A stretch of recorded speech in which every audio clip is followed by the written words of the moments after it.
Hello friends, welcome to happy times channel. இன்றைக்கி சிம்பிளான ஒரு மீன் குழம்பு எப்படி பண்ணலான்னு பார்க்கலாம் வாங்க. கடாயில் ஒரு குழிக்கரண்டி எண்ணெய் ஊற்றி எண்ணெய் காஞ்சதும் 200 கிராம் சின்ன வெங்காயம், ஒரு கொத்து கருவேப்பிலை, ஒரு 5 பல் பூண்டு சின்னதாக கட் பண்ணி ஆட் பண்ணிக்கலாம். இதெல்லாம் வதங்குறதுக்குள்ளே நம்ம மீனை கட் பண்ணி இந்த மாதிரி மசாலா தடவி ஃப்ரைக்காக ரெடி பண்ணி வச்சுட்டேன். அதுக்கப்புறம் ஒரு டீஸ்பூன் சீரகம், ஒரு 1/4 டீஸ்பூன் மிளகு சேர்த்து நல்லா வதக்கிக்கலாம். இதெல்லாம் வதங்கினதுக்கப்புறமா 3 தக்காளி சின்னதாக கட் பண்ணி ஆட் பண்ணிக்கலாம். அதுக்கப்புறம் தக்காளி நல்லா வதங்கினதும் இந்த குழம்புக்கு தேவையான மசாலாவையும் ஆட் பண்ணிக்கலாம்.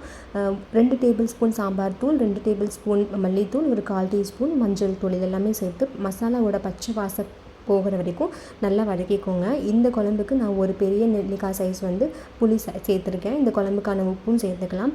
குழம்பு கொஞ்சம் திக்காக வரணும்னு நினச்சிங்கன்னா ஒரு 1/2 டேபிள் ஸ்பூன் பொட்டுக்கடலை சேர்த்துக்கலாம். ஃபைனலாக தேங்காய் சேர்த்து மசாலாவை நல்லா வதக்கிட்டு நல்லா ஆற வச்சு மிக்ஸி ஜாரில் சேர்த்து விழுதாக அரைச்சி எடுத்துக்கலாம். இந்த குழம்பு ரொம்ப டேஸ்ட்டாக இருக்கும். நீங்கள் கண்டிப்பாக தீபாவளிக்கு ட்ரை பண்ணி பாருங்கள்.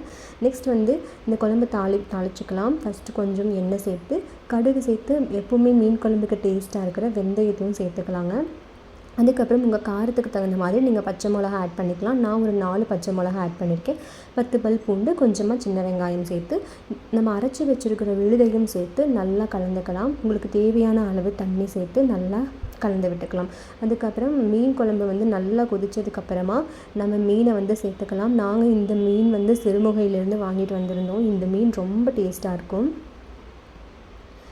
அவ்வளோதாங்க, மீன் எல்லாமே சேர்த்தாச்சு. ஃபைனலாக நம்ம கொத்தமல்லி தூவி மீன் குழம்பு இறக்கிட்டா அவ்வளோதாங்க. ரொம்ப ரொம்ப டேஸ்ட்டாக இருக்கும். இந்த மீன் நீங்கள் கண்டிப்பாக உங்கள் வீட்டில் ட்ரை பண்ணி பாருங்கள். எப்படி இருந்துச்சுன்னு சொல்லி கமெண்ட்ஸ்லேயும் சொல்லுங்கள். லாஸ்ட்டாக சூடான சாதத்து கூட மீன் குழம்பு வச்சு மீன் ஃப்ரையும் வச்சு கூட டேஸ்ட்டுக்காக வெங்காயம், எலுமிச்சம்பழம் எல்லாமே சேர்த்து சர்வ் பண்ணலாம். ரொம்ப டேஸ்ட்டாக இருக்கும். உங்கள் வீட்டில் ட்ரை பண்ணி பார்த்துட்டு எப்படி இருந்துச்சுன்னு சொல்லி கமெண்ட்ஸில் சொல்லுங்கள். தேங்க்யூ ஸோ மச் ஃபார் வாட்சிங். இன்னொரு வீடியோவில் பார்க்கலாம்.